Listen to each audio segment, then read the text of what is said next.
Usai melantik menteri dan wakil menteri pada Senin kemarin, hari ini Presiden Prabowo Subianto melantik kepala badan, utusan hingga penasihat khusus. Di antara nama-nama yang dilantik ada nama pemain film Raffi Ahmad, pendakwah Gus Miftah, hingga mantan politikus PDI Perjuangan Budiman Sujatmiko. Ada 5 kepala badan yang dilantik Presiden Prabowo pada Selasa pagi. Mereka adalah Kepala Badan Penyelenggara Haji Muhammad Irfan Yusuf, Kepala Badan Pengelola Investasi Daya Anagata Nusantara Mulyaman Darmansyah Haddad, Kepala Badan Percepatan Pengentasan Kemiskinan Budiman Sujatmiko, Kepala Badan Penyelenggaraan Jaminan Produk Halal Haikal Hasan, dan terakhir Kepala Badan Pengendalian Pembangunan dan Investigasi Khusus Aris Marsudianto. Selain 5 kepala badan, ada sejumlah penasihat khusus dan utusan khusus presiden. Di antara nama yang cukup dikenal publik yakni aktor Raffi Ahmad sebagai utusan khusus bidang pembinaan generasi muda dan pekerja seni. Lalu ada Gus Miftah sebagai utusan khusus bidang kerukunan beragama.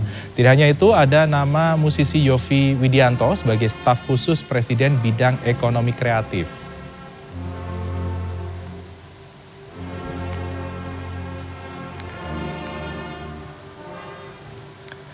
Presiden Prabowo dalam pidato perdananya sempat menyinggung masih banyak masyarakat Indonesia yang masih hidup di garis kemiskinan. Pidato Prabowo ini seakan membawa angin segar bagi masyarakat akan keseriusan dari pemerintah untuk memperbaiki ekonomi mereka.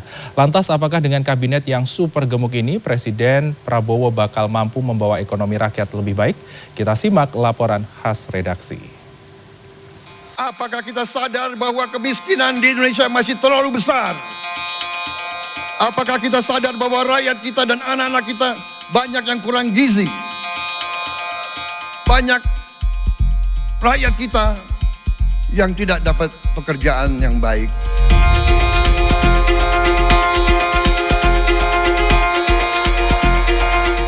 Itulah cuplikan pidato perdana Prabowo Subianto sebagai Presiden RI saat pelantikan. Presiden Prabowo sadar, saat ini meski Indonesia disebut sebagai ekonomi terbesar ke-16 di dunia, namun tidak seutuhnya dirasakan sepenuhnya oleh masyarakat luas. Pernyataan Presiden Prabowo itu sesuai fakta. Berdasarkan data Badan Pusat Statistik, jumlah penduduk Indonesia yang miskin pada Maret 2024 mencapai 25.220.000 orang atau sekitar 9,03% dari total penduduk Indonesia.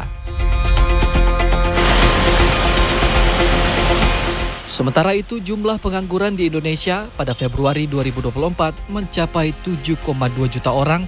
Jumlah ini menempati posisi pertama di tingkat negara Asia Tenggara. Lalu, apa jurus yang akan dilakukan Presiden Prabowo untuk mengatasi hal ini?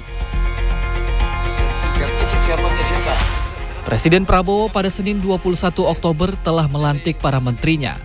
Di antara mereka ada 14 menteri ekonomi dan mayoritas adalah wajah-wajah lama. Mereka wajah lama diantaranya adalah Menko Perekonomian Airlangga Hartarto, Menteri Perindustrian Agus Gumiwang, Menteri SDM Bahlil Lahadalia, dan Menko Bidang Pangan Zulkifli Hasan. Dan yang paling mengejutkan adalah mantan Menko Marves, Luhut Binsar Panjaitan, ditunjuk sebagai Ketua Dewan Ekonomi Nasional. Presiden Prabowo minta membantu untuk tata kelola kita lebih baik. Karena tata kelola itu dengan digitalisasi, saya kira itu akan bisa membuat kita lebih efisien. Tapi paling tidak yang voting tuh 57.000 tuh. Oh, banyak. Wajah lama tim ekonomi yang digenjot dengan target baru ditanggapi pesimistis pengamat hukum tata negara Refli Harun. Refli Harun menyebut tim ekonomi lama telah gagal mencapai target yang ditetapkan di era Jokowi. Namun justru dipertahankan di dalam kabinet. Jadi realisasi itu yang warnanya merah. Ya.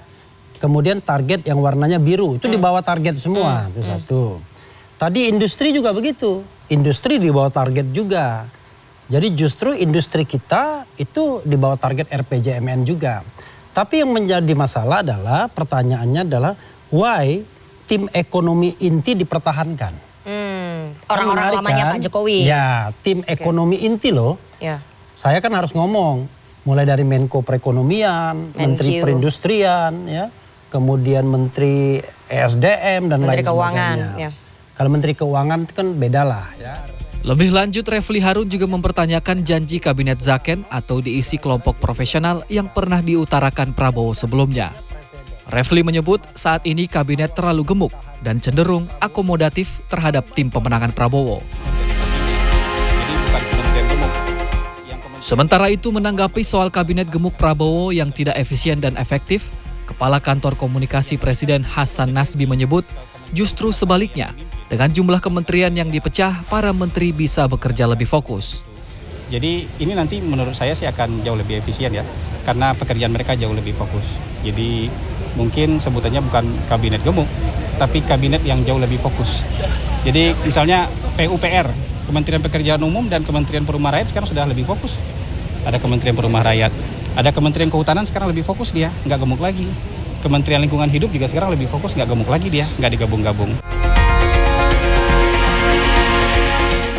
Prabowo Gibran barulah 2 hari dilantik sebagai presiden dan wakil presiden, tentu jalan pemerintahan Prabowo Gibran masihlah panjang.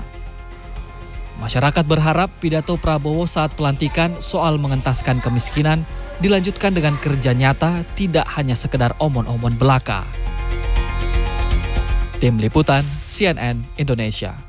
Kita harus berani melihat ini semua dan kita harus berani menyelesaikan masalah ini semua.